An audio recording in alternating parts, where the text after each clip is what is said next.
Hello and welcome back to On the Workbench. Today we're taking a look at the Kobalt 24 volt max 2-gallon sprayer. This is a little bit of the unicorn version of this item. This is the tool only variant. And so why do I have the tool only variant? Well, based on the promotion, at least as of March 2021, there is a buy more, get more Kobalt deal that offers some savings on bare tools and batteries.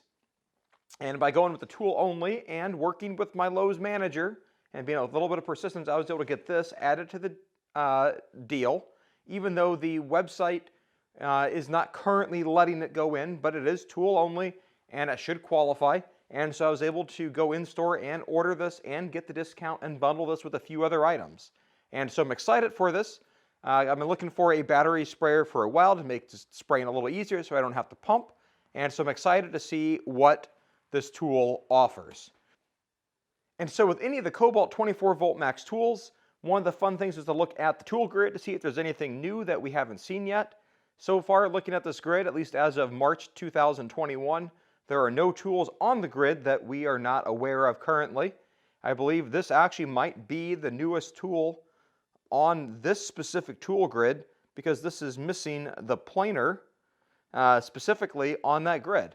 And so there's nothing new there that catches our attention for what might be yet to come in the 24 volt max lineup. So now let's take a quick look at the back of the box for some specs.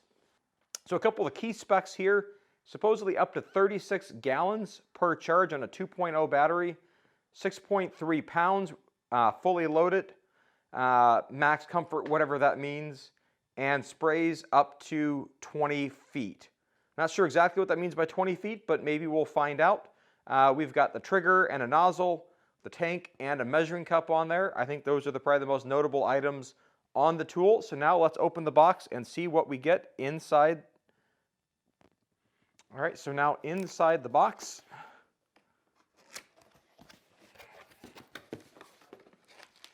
we have a user manual.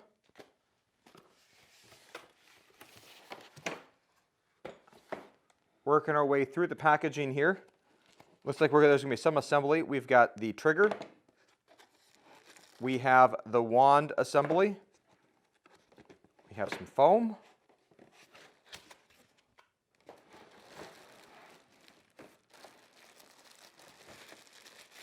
We have a hose and a strap.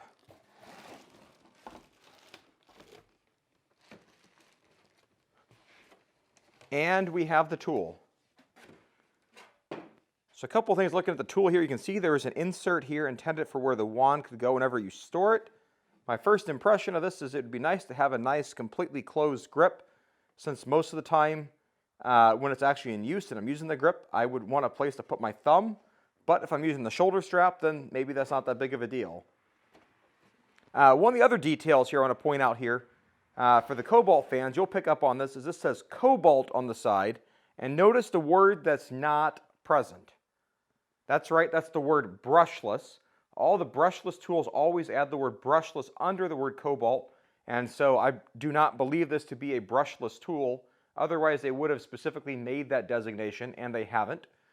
We also have a sealed switch here on top. There's some rubber housing around that.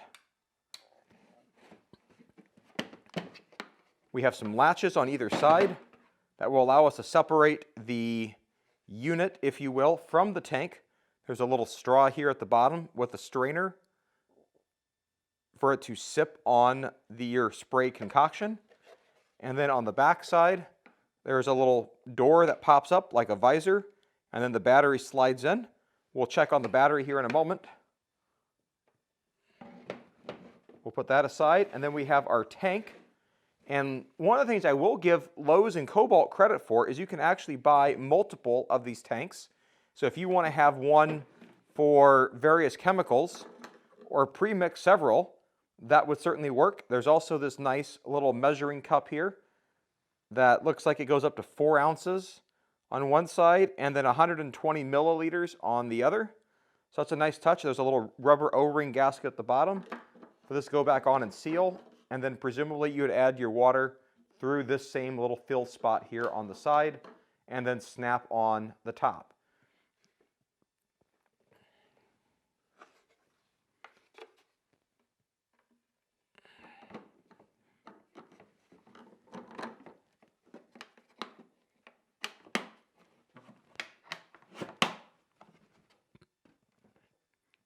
There we go, there's that. And another package over here, we have our strap. So the shoulder strap here is a pretty basic shoulder strap. I think they could have done a little bit better with this. The padding is really thin and flimsy. I think they definitely could have gone with a better shoulder strap. It is adjustable. There is a little adjustment bracket there too, so you can adjust the length of it for whatever is suitable for you. We have our hose, our handle. This will simply just release the pressure, and I assume that there's basically a pressure switch in here. When the pressure drops below a certain point, it'll add additional pressure to it. We have our spray wand. Now there's only a single tip that comes with this, if you can see that. Hopefully that focuses right. There's a single tip here. Other sprayers I know will come with multiple tips, whether you want a fan or you want a pinpoint spray. There's only the one option here.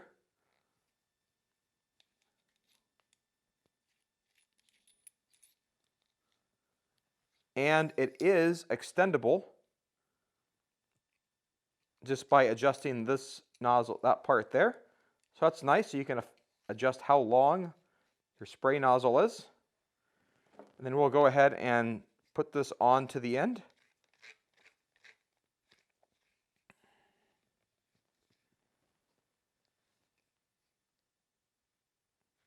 And then with the extendable nozzle, I can then rotate this so this is pointing in the direction I want it relative to where my thumb would go. And then the top of the grip is set where there's a groove where this little ring goes in. You could set it, and so perhaps you actually want to retract this for storage. And then the next step here is to attach the hose. The hose comes already pre-wrapped. So one end of this hose, we simply just screw in right here. And then the other end is going to screw in right here at the front of the unit.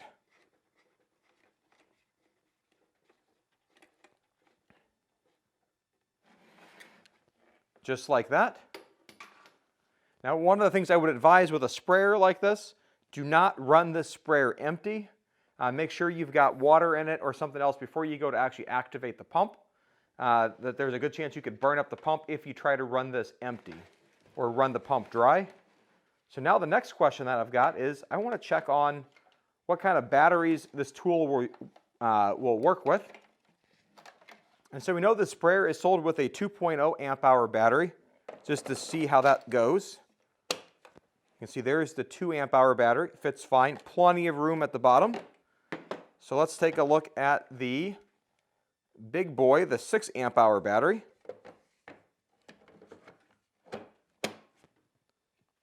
Also fits fine.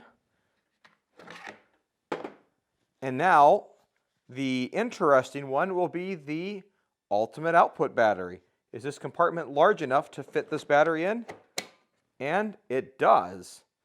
And there's room that if they were to come out with a larger ultimate output battery, say an 8 amp hour battery, it looks like there would likely be space for that to work in the sprayer as well too.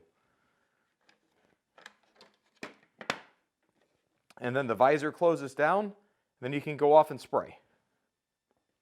One of the next things I want to look at is what is the capacity of the sprayer. So this is advertised as 2 gallons. There's a mark on here that says 2 gallons. One of the ways that I think is a cheap and easy way to test this is just to simply buy a couple gallons of distilled water and then see exactly where that comes up. So I got 2 gallons of distilled water for this 2 gallon sprayer. So I'm going to fill this up with the distilled water, and then I'll make a mark with a Sharpie to see exactly where that goes, because it's really easy to overfill spray tanks, and I'm not sure, to be honest with you, if I trust these or not. So we'll find out in a moment if that 2 gallon mark is correct. So when it comes to mixing sprays, that I can get the correct mix that I'm looking for when it comes to mixing my spray concoctions.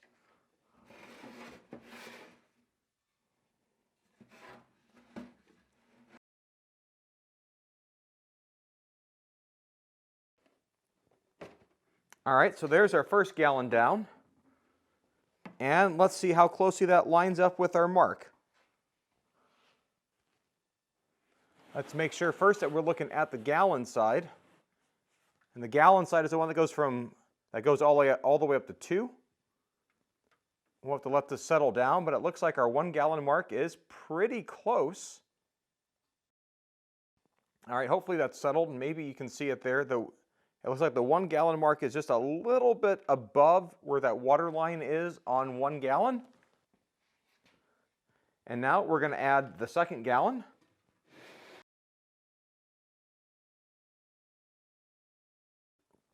All right, there is both gallons in the tank. All right, we're in a little closer. And now just looking at this, our 2 gallon mark is right here. And our water line is right there where I drew with my blue Sharpie. So it looks like both the 1 and the 2 gallon marks are just slightly more than 1 or 2 gallons. I'm not sure that's enough that I should be concerned, but just food for thought that if you fill up exactly to that mark, you're going to be slightly more than 1 or 2 gallons, which might mean your spray solution might be slightly more saturated than what you would prefer. One of the concerns that I do have with this spray tank, let me zoom out here, is the narrow size of the fill neck here. That this fill neck here has an opening maybe just larger than the size of a quarter. Let's take a quick measurement of it. That checks in at about 1 1/8 inches of an opening that you have to pour your spray and water into.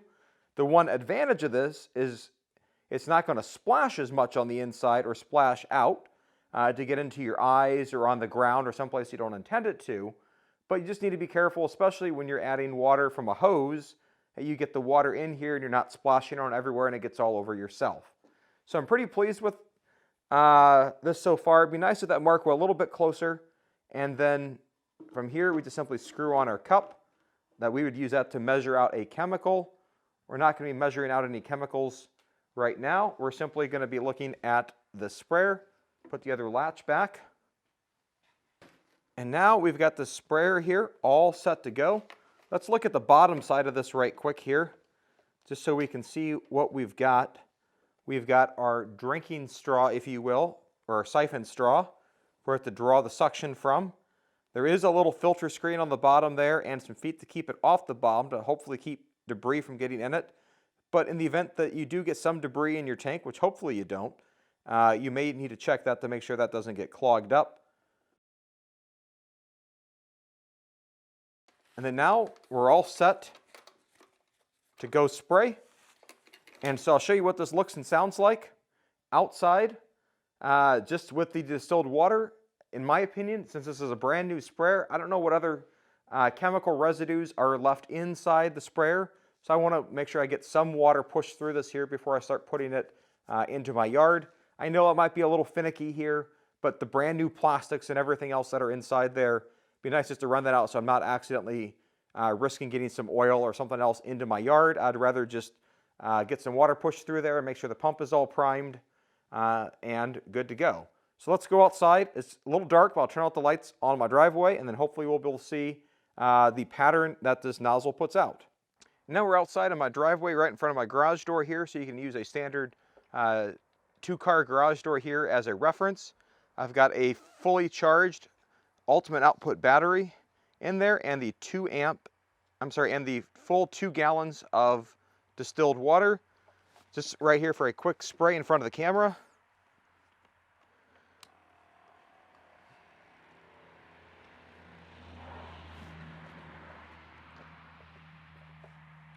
So upon turning the switch, it had to prime the pump.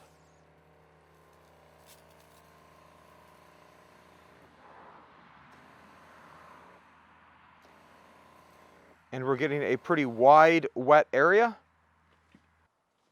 I'm going to tighten up the tip and see if that changes anything. It looks like this is just simply a misting tip. So rather than being a fan, it is a, if you can see the pattern there,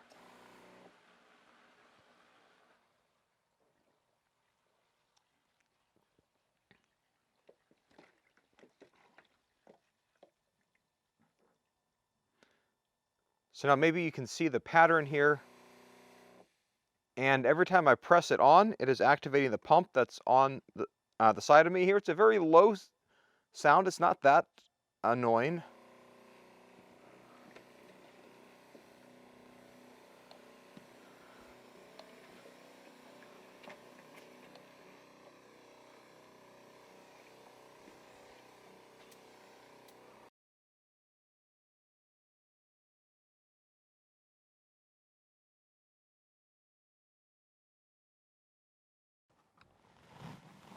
And so just that went through about a quarter of a gallon.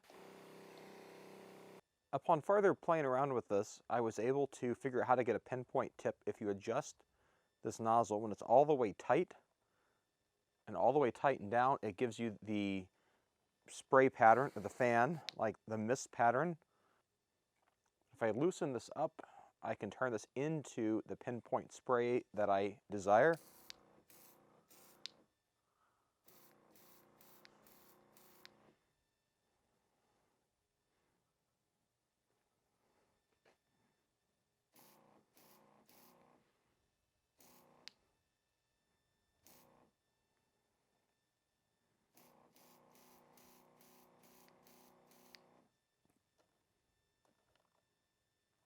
And so while I can make this tip work by just simply loosening up the end to get that pinpoint spray that I want, I'm not super satisfied with that, because then I have to be concerned about this loosening up or falling off, and it's not as secure as I would prefer to just set it and forget it. So while it will work, it's not my preferred or ideal solution by any means, and there's still no way to get a fan out of this. It's either a full spray or a pinpoint or somewhere in between based on how loose or tight I make this end nozzle here. So again, a little bit of work to refine this nozzle here would be strongly preferred by me. So if we take this nozzle off, I happen to also have some leftover parts from a Chapin sprayer. I just want to see if these would happen to fit. And it looks like that is a no. That one doesn't fit. And this one does not fit. So it does not appear I could reuse extra tips from a Chapin sprayer. I don't have a lot of others. Most of my other sprayers have always been Chapins. And as you can see from around here, you can see where the water actually comes from around the edges of this tip and then goes down to come out that hole.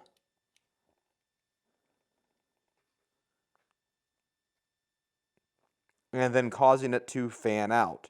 It'd be nice if we could buy some extra tips for this. Maybe there's another brand of sprayer that has some other tips that we could use to get a different spray pattern. I don't know. We'll have to do a little bit of experimenting to find out. So after checking the threads on the tip that comes with it, this is probably about an M13, give or take. It's about the size of a 1/4 inch, but a 1/4 20 is a little too coarsely threaded for it. And I don't have a metric size checker that would go up to an M13 or 14, give or take, but it's bigger than an M12 just for reference. And like I said before, these Chapin tips don't work with it, to my disappointment. So we'll put this back on the end. And so what do I think of the sprayer so far? I know I've barely used it, but I can at least offer a few thoughts on it. First of all, I think in terms of the weight, it's just fine. No issue with that. A few concerns with the filler neck here of just making sure you get everything in it. And when you take this apart to fill up, just make sure you don't get the suction hose dirty or introduce any debris into your spray concoction from setting this on the ground beside it.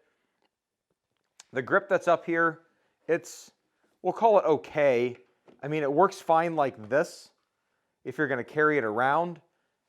In my opinion, I wish that there was a place, at least for storage purposes, on the wall in my garage that I could store this like this rather than the other way, just to take up a little less space so I don't have to constantly be changing the adjustable length on the spray nozzle, but it is what it is. It'd be nice if this were a backpack or had some sort of a way to adapt this to a backpack. I suppose with these straps here and the hooks on either side, there might be a way that you could do a backpack sling with it. Granted, it's only 2 gallons. One of the things I was hoping to see was that the straw on the inside might be longer so that they could potentially maybe offer a, say, a 4-gallon tank. That'd be about twice the height here, and then add a backpack strap configuration to convert this into a backpack sprayer.